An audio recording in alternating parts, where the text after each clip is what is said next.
Rabbi इश्रह ली सदरी वयस्सिर ली अमरी वहलुल उक़दतम मिन लिसानी यफ़क़हू क़ौली। अस्सलामु अलैकुम स्टूडेंट्स, मैं हूं हसन रज़ा और आज का हमारा टॉपिक है फोर्थ चैप्टर का लास्ट टॉपिक सल्फ्यूरिक एसिड। तो इस लेक्चर में हम क्या सीखेंगे? इंट्रोडक्शन टू सल्फ्यूरिक एसिड हम पढ़ेंगे और फिर सल्फ्यूरिक एसिड की मैन्युफैक्चरिंग पढ़ेंगे और उसके बाद हम पढ़ेंगे मैन्युफैक्चरिंग बाय कॉन्टैक्ट प्रोसेस। ठीक है, इसको डिटेल में आज हमने डिस्कस करना है। तो चलें शुरू करते हैं जी। तो सबसे पहले हमारे पास जो सल्फ्यूरिक एसिड है इसको हम क्या कहते हैं? सल्फ्यूरिक एसिड को ऑयल ऑफ विट्रियोल कहा जाता है। सल्फ्यूरिक एसिड को क्या कहा जाता है? Oil of vitriol. ओके, तो इसे ऑयल ऑफ विट्रियोल क्यों कहा जाता है? सल्फ्यूरिक एसिड को असल में oil of vitriol due to the presence of sulphate ion, इसलिए इसको ऑयल ऑफ विट्रियोल कहा जाता है। अगर मैं आपका कॉन्सेप्ट जो है वो रिवाइज करवाऊं, कॉपर सल्फेट को हम क्या बोलते हैं? विट्रियोल। ओके, और ये कॉपर सल्फेट का वो जो सल्फेट हमने लिया है उसकी वजह से इसे ऑयल ऑफ विट्रियोल बोलते हैं। उसकी वजह हम इसकी फिजिकल प्रॉपर्टीज में भी पढ़ेंगे, इसे ऑयल ऑफ विट्रियोल क्यों कहा जाता है। विट्रियोल इसे सिर्फ कॉपर सल्फेट से जो आने वाला सल्फेट होता है ना, उसकी वजह से क्या, ये इसका मतलब ये नहीं है कि ये कॉपर सल्फेट से प्रिपेयर होता है, ठीक है, लेकिन मैंने बताया कि कॉपर सल्फेट को जैसे विट्रियोल बोला जाता है, उसका सल्फेट इसमें भी उसी तरह का एक सल्फेट प्रेजेंट होता है, इसलिए इसे विट्रियोल बोलते हैं, ऑयल ऑफ विट्रियोल बोलते हैं। ऑयल ऑफ विट्रियोल इसे इसलिए बोलते हैं जब हम किसी का कोई एक्सट्रैक्ट ले रहे हो ना, तो उसको हम ऑयल बोलते हैं। लाइक हमारे पास जो है वो कोकोनट ऑयल होता है। अब कोकोनट ऑयल में कोकोनट तो नहीं फिर रहा होता ना, लेकिन ये कोकोनट का एक्सट्रैक्ट होता है। इसी तरह ये विट्रियोल का एक्सट्रैक्ट कहलाता है, इसको ऑयल ऑफ विट्रियोल बोलते हैं। उसके बाद है जी, सबसे पहले इसकी अगर हम हिस्ट्री डिस्कस करें तो 8th सेंचुरी में, 8वीं सदी में सबसे पहले एक मुस्लिम साइंटिस्ट ने इसे प्रिपेयर किया था सल्फ्यूरिक एसिड को, और उस मुस्लिम साइंटिस्ट का नाम क्या था? Jafar bin Hayyan. आप लोग बचपन से इस नाम को पढ़ते आ रहे हैं। इन्होंने पहली दफा 8वीं सदी में ऑयल ऑफ विट्रियोल को प्रिपेयर किया था। क्लियर हो गया?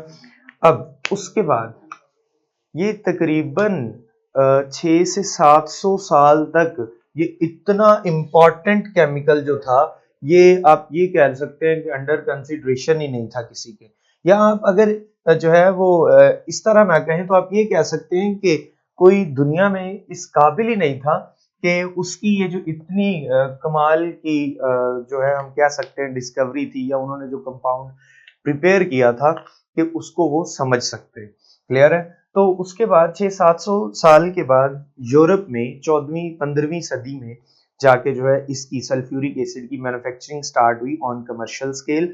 अब कमर्शियल स्केल पे क्यों स्टार्ट हुई? क्योंकि तब उन्हें पता चल गया था कि ये क्या बला है, सल्फ्यूरिक एसिड असल में चीज क्या है। तो सल्फ्यूरिक एसिड के बारे में अगर मैं आपको एक हरफी कोई बात बताऊं तो वो ये है, किंग ऑफ केमिकल्स है। King of chemicals. अब किंग ऑफ केमिकल्स जो है ये है, लेकिन ये किंग ऑफ केमिकल्स क्यों है?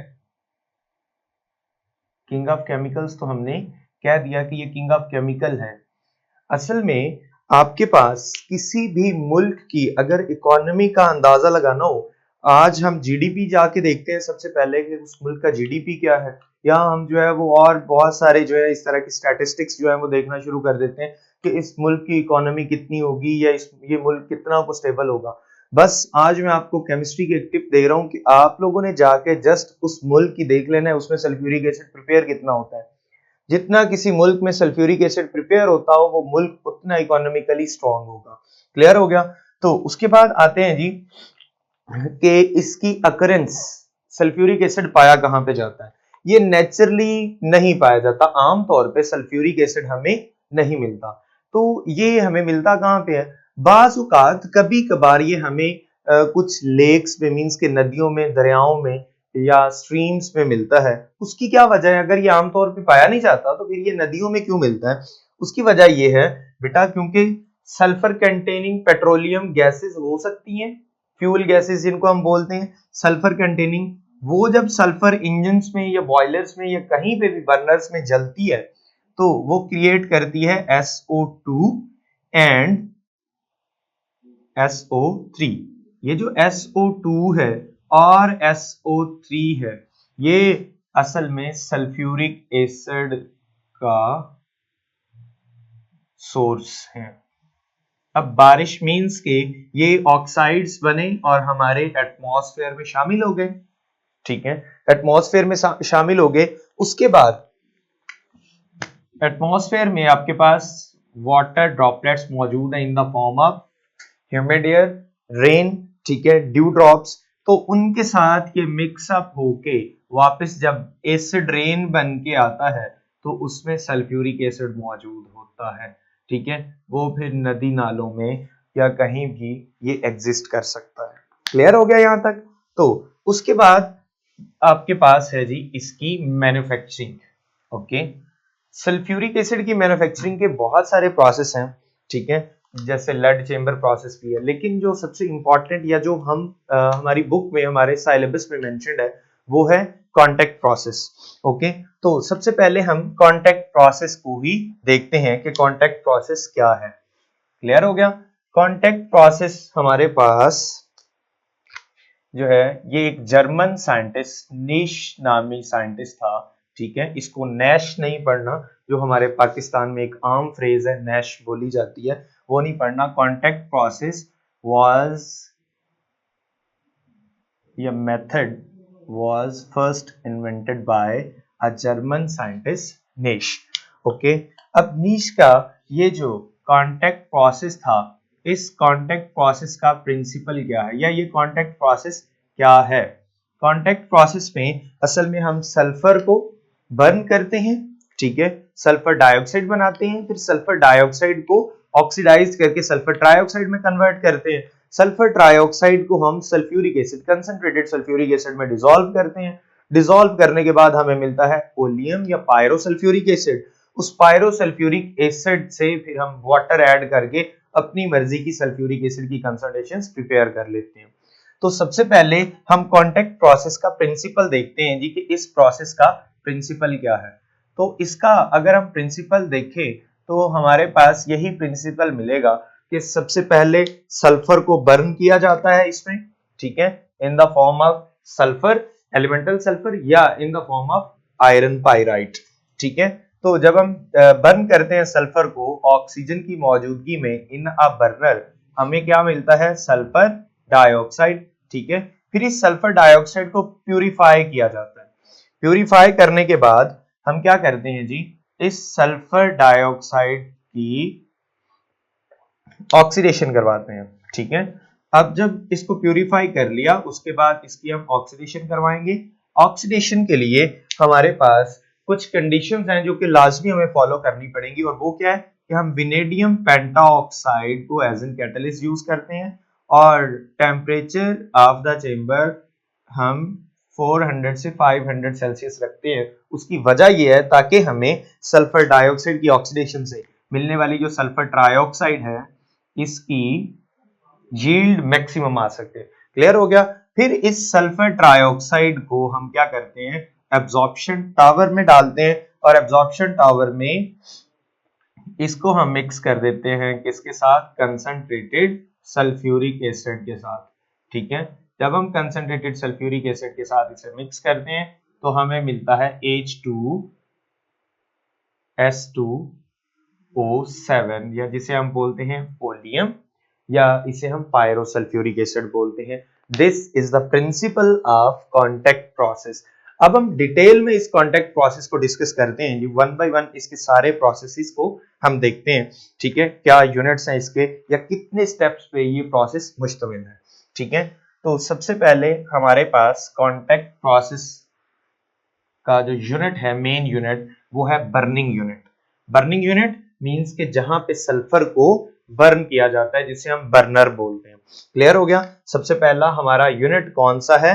बर्नर है, जहां पे सल्फर को बर्न किया जाता है। अब सल्फर हमारे पास हमें पता है कि वो दो तरह की हो सकती है, एक एलिमेंटल सल्फर हो सकती है, ठीक है, और दूसरी सल्फर कौन सी हो सकती है? In the form of iron pyrite. तो हम क्या करते हैं जी? सल्फर मोल्टन लेते हैं, ठीक है, उस मोल्टन सल्फर में सल्फर लेंगे हम सबसे पहले मोल्टन, ठीक है, और उस मोल्टन सल्फर को हम बर्नर में डाल देंगे। ये आपने सल्फर जो है मोल्टन इस बर्नर में डाल दिया। उसके बाद हम क्या करते हैं जी, एयर इनलेट की मदद से ऑक्सीजन या एयर वो भी एंटर कर देते हैं। अब आपके पास यहाँ पे क्या चीज मौजूद है, सल्फर प्लस ऑक्सीजन।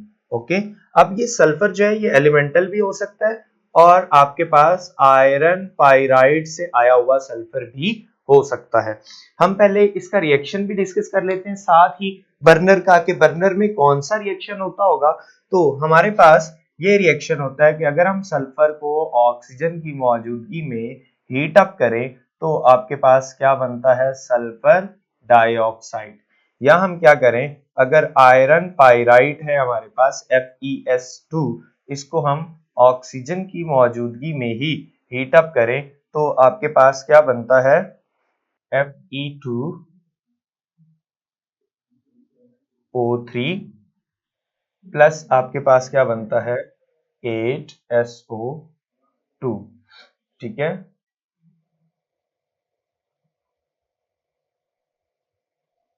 क्लियर हो गया यहां तक।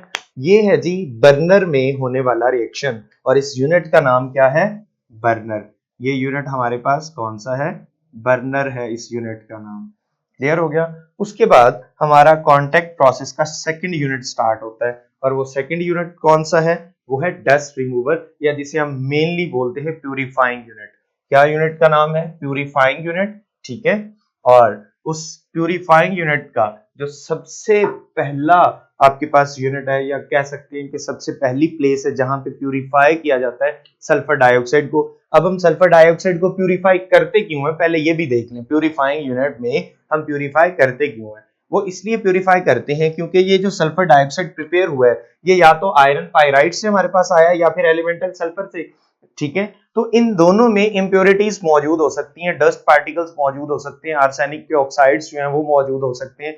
जब सल्फर जलता है ऑक्सीजन की मौजूदगी में तो आर्सेनिक के ऑक्साइड, अदर ऑक्साइड्स हो सकते हैं। इस तरह ये जो इंप्योरिटीज होती हैं, इन इंप्योरिटीज को अलग करने के लिए हम सल्फर डाइऑक्साइड को प्योर करते हैं। अब हमें जरूरत क्यों है, क्यों हम निकालते हैं, हम ना निकालें, सिर्फ हम जाके जो है उसको ऑक्सीडाइज करवाएं, सल्फर डाइऑक्साइड में कन्वर्ट हो जाएगी, बाकी की जो चीजें हैं वो एज इट इज वहां पे रह जाएंगी, हम सल्फर ट्राइऑक्साइड यूज कर लेंगे। तो ऐसा इसलिए नहीं करते कि सल्फर डाइऑक्साइड को सल्फर ट्राइऑक्साइड में कन्वर्ट करने के लिए हमारे पास बच्चों जो vanadium pentoxide as an catalyst use होता है, अगर इंप्योरिटीज हो तो वो उस कैटलिस्ट को पॉइजन कर देती हैं। अब कैटलिस्ट की पॉइजनिंग जो है ये बायोलॉजी वाले तो बहुत अच्छे से समझते होंगे, वो हमने एंजाइम जो है वो पॉइजनिंग पढ़ी थी, एंजाइम इनहिबिटर्स पढ़े थे। तो जिनको बायोलॉजी जिनकी नहीं है, अगर वो मैथ्स वाले हैं तो वो इस तरह से समझ सकते हैं कि जो इंप्योरिटीज मौजूद होती हैं वो कैटलिस्ट के साथ जाके कॉम्प्लेक्स बना लेते हैं और कैटलिस्ट का काम ये होता है कि वो सबस्ट्रेट के साथ कॉम्प्लेक्स बनाए और उसको कन्वर्ट करे प्रोडक्ट में। उसके बजाय क्या होता है, इंप्योरिटीज कैटलिस्ट के साथ अटैच हो जाती हैं और जो प्रोडक्ट बनना होता है सबस्ट्रेट का वो रुक जाता है, इसलिए हम इसको प्यूरिफाई करते हैं, ठीक है। तो अब हमारा कौन सा यूनिट स्टार्ट हो रहा है, प्यूरिफाइंग यूनिट यहां से स्टार्ट हो जाएगा, ठीक है। यहां से हमारा कौन सा यूनिट स्टार्ट हो जाएगा, प्यूरिफाइंग यूनिट।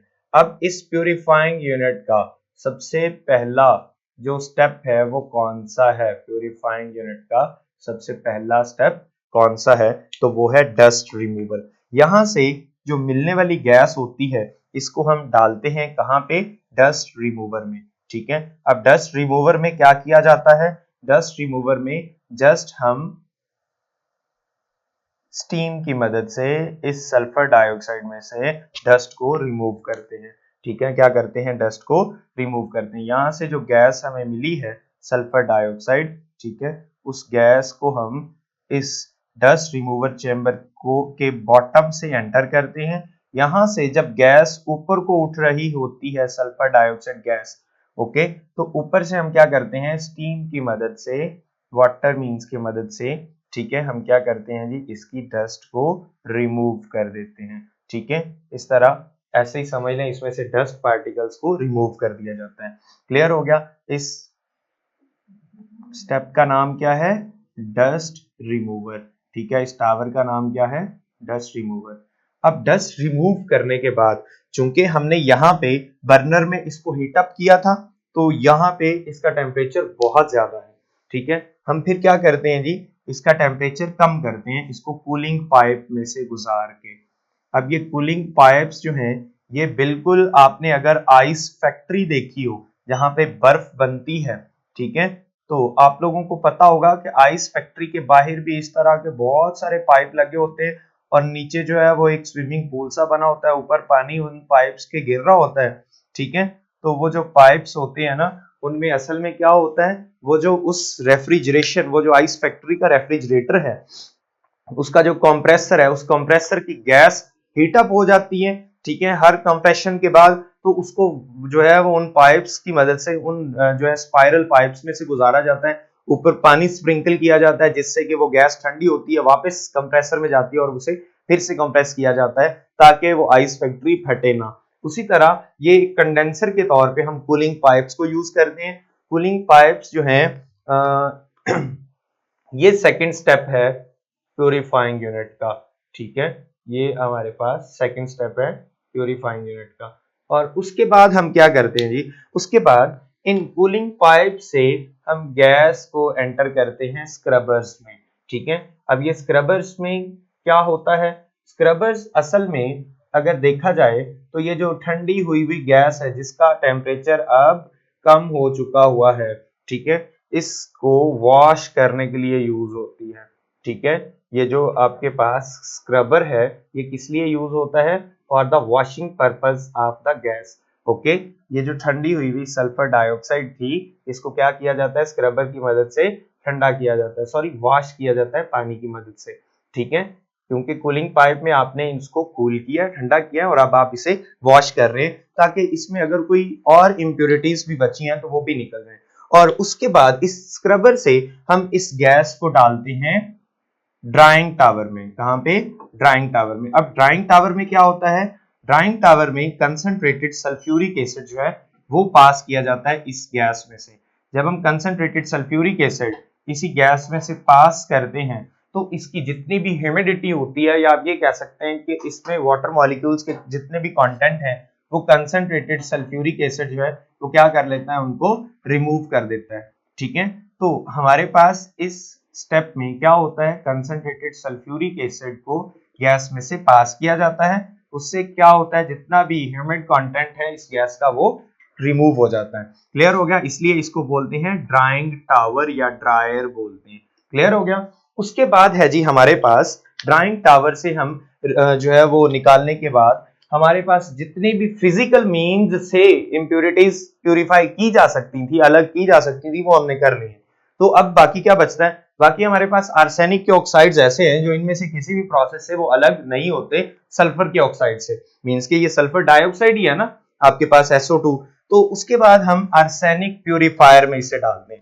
अब ये आर्सेनिक प्यूरिफायर क्या होता है, आर्सेनिक प्यूरिफायर बच्चों ये एक ऐसा प्यूरिफाइंग यूनिट है जिसमें कि हम फेरिक हाइड्रोक्साइड को एज एन कैटलिस्ट यूज करते हैं। ये कैटलिस्ट के तौर पे तो हम नहीं कहेंगे, लेकिन ये कहेंगे कि एज एन प्यूरिफाइंग रिएजेंट हम यूज करते हैं, ओके। जब हम ड्रायर से गैस को ड्राई करने के बाद इस प्यूरिफाइंग यूनिट में, मींस के आर्सेनिक प्यूरिफायर में एंटर करवाते हैं इस सल्फर डाइऑक्साइड गैस को, तो ये जो आर्सेनिक प्यूरिफायर होता है ये किस तरह का बना हुआ होता है, इसमें इस तरह के रॉड्स लगे होते हैं, ठीक है, इस तरह की शेल्व्स बनी होती हैं, अलमारियां सी बनी होती हैं। इनमें क्या होता है, हमारे पास फेरिक हाइड्रोक्साइड हमने वाफर मिकदार में फ्रेशली प्रिपेयर्ड फेरिक हाइड्रोक्साइड रखा होता है। अब ये जो फेरिक हाइड्रोक्साइड है इसका क्या काम होता है, ये क्या करता है, ये असल में आर्सेनिक ऑक्साइड के साथ रिएक्ट करके फेरिक ऑक्साइड बनाता है और साथ में आर्सेनिक हाइड्रोक्साइड बनाता है। उससे क्या होता है, जो आर्सेनिक के हाइड्रोक्साइड बनते हैं वो अलग हो जाते हैं, ठीक है, और फेरिक ऑक्साइड भी हमें पता है कि वो सॉलिड्स हैं, वो भी अलग हो जाते हैं। तो इस तरह से ये जो आर्सेनिक है, आर्सेनिक के ऑक्साइड्स हैं, उनको हम अलग कर लेते हैं, ठीक है। यहाँ पे इन शेल्फ्स के ऊपर हमारे पास क्या रखा होता है, फेरिक हाइड्रोक्साइड। ये क्या चीजें मौजूद है यहाँ पे, ये हमारे पास फेरिक हाइड्रोक्साइड मौजूद है, ठीक है। मींस के ये सॉलिड फॉर्म में, पाउडर फॉर्म में हमने फेरिक हाइड्रोक्साइड को रखा हुआ है। जब ये गैस यहाँ से गुजरेगी इन शेल्फ में से होती हुई, तो आर्सेनिक के ऑक्साइड के साथ फेरिक हाइड्रोक्साइड रिएक्ट करेंगे और उसे किस में कन्वर्ट कर देंगे, मींस के आर्सेनिक के ऑक्साइड्स को रिमूव कर देंगे। इसको आर्सेनिक रिमूवर भी बोलते हैं, प्यूरिफायर भी बोलते हैं, ठीक है, आर्सेनिक रिमूवर या प्यूरिफायर भी बोलते हैं, ठीक है। तो इसमें ये जो हमारे पास ये जो रेड रेड हमारे पास पाउडर फॉर्म में नजर आ रहा है, ये क्या होता है, फेरिक हाइड्रोक्साइड, FeOH थ्राइस, ठीक है, फ्रेशली प्रिपेयर्ड। इसका काम क्या होता है, आर्सेनिक को प्यूरिफाई करना, आर्सेनिक को यहाँ से निकालना, ठीक है। उसके बाद हम क्या करते हैं जी, उसके बाद हम इसको एक टेस्टिंग बॉक्स में, इस सल्फर डाइऑक्साइड को टेस्टिंग बॉक्स में से गुजारते हैं। अब इस टेस्टिंग बॉक्स में क्या होता है, टेस्टिंग बॉक्स एक ऐसी हॉलो ट्यूब होती है, ठीक है, ग्लास ट्यूब होती है, जिसमें कि हम क्या करते हैं, एक जो बीम ऑफ लाइट है वो हम इंट्रोड्यूस करवाते हैं उस गैस में से। तो जो डस्ट पार्टिकल्स या कोई भी इंप्योरिटी, उसमें कोई पार्टिकल, सॉलिड पार्टिकल उसमें अगर गैस में मौजूद है तो वो उस लाइट में नजर आ जाता है। उससे हमें क्या पता चल जाता है कि ये अभी इम्प्योर है। अगर तो गैस इम्प्योर हो तो फिर हम टेस्टिंग बॉक्स से ही उसे वापस भेज देते हैं कि चल बेटा वापस, और उसे फिर इसी पहले डस्ट रिमूवर चेंबर में भेज दिया जाता है, ठीक है। इफ गैस इज इम्प्योर, इस बात को याद रखना है, इफ गैस इज इम्प्योर, ठीक है। अगर तो वो इम्प्योर है तो हम उसे वापस भेज देते हैं कि चलो वापस, और उसे फिर से प्यूरिफाई किया जाता है। क्लियर हो गया। और अगर वो प्योर है तो फिर क्या किया जाता है, अगर वो प्योर है बच्चों तो फिर उसके लिए हम ये करते हैं कि उसे नेक्स्ट एब्जॉर्प्शन टावर में डालते हैं, सॉरी कॉन्टैक्ट टावर में डालते हैं। कॉन्टैक्ट टावर में अब जो सल्फर डाइऑक्साइड आपकी प्योर हो चुकी हुई है, इसको किया जाता है सल्फर ट्राइऑक्साइड में कन्वर्ट, ठीक है। तो ये जो आपके पास कॉन्टैक्ट टावर है, ये क्या होता है, ये कॉन्टैक्ट टावर असल में इसमें दो चेम्बर्स बने होते हैं, ठीक है, आयरन के कॉलम्स बने होते हैं। यहां से हम गैस लेते हैं, ठीक है, और उनको एंटर करवा देते हैं इस कॉन्टैक्ट टावर में। कॉन्टैक्ट टावर में आयरन के इस तरह से दो वर्टिकल कॉलम्स बने होते हैं। उन आयरन के वर्टिकल कॉलम्स में क्या चीज मौजूद होती है, विनेडियम पेंटाऑक्साइड मौजूद होता है। यहाँ पे क्या चीज मौजूद होती है, इसके अंदर विनेडियम पेंटाऑक्साइड। इस विनेडियम पेंटाऑक्साइड के साथ ये जो प्री हीटेड गैस है, मींस के इसको पहले गर्म भी कर लिया जाता है, जो सल्फर डाइऑक्साइड यहाँ पे आ गई है टेस्टिंग बॉक्स में 400 से 500 सेल्सियस तक। तो यहाँ पे विनेडियम पेंटाऑक्साइड मौजूद है, ठीक है। यहाँ पे आपके पास एयर ऑक्सीजन भी मौजूद है। तो जब सल्फर डाइऑक्साइड यहाँ पे जाएगी, क्या बन जाएगी, सल्फर ट्राइऑक्साइड बन जाएगी। क्लियर हो गया, क्या बन जाएगी, सल्फर ट्राइऑक्साइड बन जाएगी। तो उसके बाद हम क्या करते हैं, उसके बाद लास्ट जो है कॉन्टैक्ट टावर या कॉन्टैक्ट चेंबर के बाद, कॉन्टैक्ट टावर के बाद जो सल्फर डाइऑक्साइड अब कन्वर्ट हो चुकी है सल्फर ट्राइऑक्साइड में, उसे हम जो है वो डाल देते हैं किसमें, एब्जॉर्प्शन टावर में, ठीक है। तो एब्जॉर्प्शन टावर में क्या होता है, एब्जॉर्प्शन टावर में असल में हम कंसंट्रेटेड सल्फ्यूरिक एसिड के साथ, यहां से हम सल्फर डाइऑक्साइड गैस जो है वो एंटर करते हैं और यहाँ से कंसंट्रेटेड सल्फ्यूरिक एसिड जो है वो एंटर करते हैं। ये जो कंसंट्रेटेड सल्फ्यूरिक एसिड है, ये सल्फर ट्राइऑक्साइड के साथ मिलके क्या बनाता है, यहाँ पे आप लोग देख सकते हैं कि आपके पास जो सल्फर ट्राइऑक्साइड है, ये सल्फ्यूरिक एसिड के साथ रिएक्ट करके क्या बना रहा है, H2S2O7, इसको बोलते हैं ओलियम, ठीक है, या इसको बोलते हैं पायरोसल्फ्यूरिक एसिड। फिर इसको मजीद हम वाटर के साथ मींस के इसमें वाटर ऐड करके हम सल्फ्यूरिक एसिड अपनी मर्जी की कंसंट्रेशन वाला बना सकते हैं। क्लियर हो गया बच्चों, ये था contact process manufacturing of sulphuric acid, ठीक है। तो उसके बाद हम क्या करते हैं, टेस्टिंग बॉक्स से गैस को गुजारने के बाद हम क्या करते हैं, कॉन्टैक्ट टावर में एंटर करवाते हैं। अब कॉन्टैक्ट टावर में क्या होता है, कॉन्टैक्ट टावर में हमारे पास आयरन के ये इस तरह के दो वर्टिकल कॉलम्स होते हैं, जिसमें विनेडियम पेंटाऑक्साइड, जिसमें विनेडियम पेंटाऑक्साइड जो है ये एज एन कैटलिस्ट मौजूद है। अब कॉन्टैक्ट टावर में जब हम सल्फर डाइऑक्साइड को एंटर करवाते हैं तो आपके पास कॉन्टैक्ट टावर में क्या होता है, ऑक्सीडेशन ऑफ सल्फर डाइऑक्साइड, और ये कन्वर्ट हो जाती है सल्फर ट्राइऑक्साइड में। उसके बाद कॉन्टैक्ट टावर से हम क्या करते हैं, कॉन्टैक्ट चेंबर से इस गैस सल्फर ट्राइऑक्साइड को एब्जॉर्प्शन टावर में एंटर करवा देते हैं। अब ये जो एब्जॉर्प्शन टावर है, इसमें क्या होता है, एब्जॉर्प्शन टावर में असल में होता ये है कि ऊपर से कंसंट्रेटेड सल्फ्यूरिक एसिड जो है, कंसंट्रेटेड सल्फ्यूरिक एसिड जो होता है, इसको हम पुअर करते हैं। ठीक है, जब सल्फ्यूरिक एसिड डाला जाता है सल्फर ट्राइऑक्साइड पे, तो आपके पास ये रिएक्शन होता है, sulphur trioxide mix with sulphuric acid to form oleum, या इसको हम बोलते हैं पायरो सल्फ्यूरिक एसिड, या इसको हम क्या बोलते हैं, पायरो सल्फ्यूरिक एसिड। ओके हो गया। ये जो पायरो सल्फ्यूरिक एसिड ओलियम बना है, इसको हम मजीद मिक्स करते हैं वाटर के साथ, और आपके पास जो है वो अपनी मर्जी का सल्फ्यूरिक एसिड, मींस कि अपनी मर्जी की कंसंट्रेशन वाला 2 मोलर 5 मोलर व्हाटएवर, जितना भी हमने प्रिपेयर करना है सल्फ्यूरिक एसिड हम प्रिपेयर कर सकते हैं। ओके बच्चों, तो ये थी हमारे पास सल्फ्यूरिक एसिड की प्रेपरेशन। नेक्स्ट वीडियो के साथ हम मिलते हैं जी, उसमें हम पढ़ेंगे physical properties of sulphuric acid, some chemical properties, और फिर हम उसके यूजेस। ओके बच्चों, तो मिलते हैं नेक्स्ट लेक्चर में।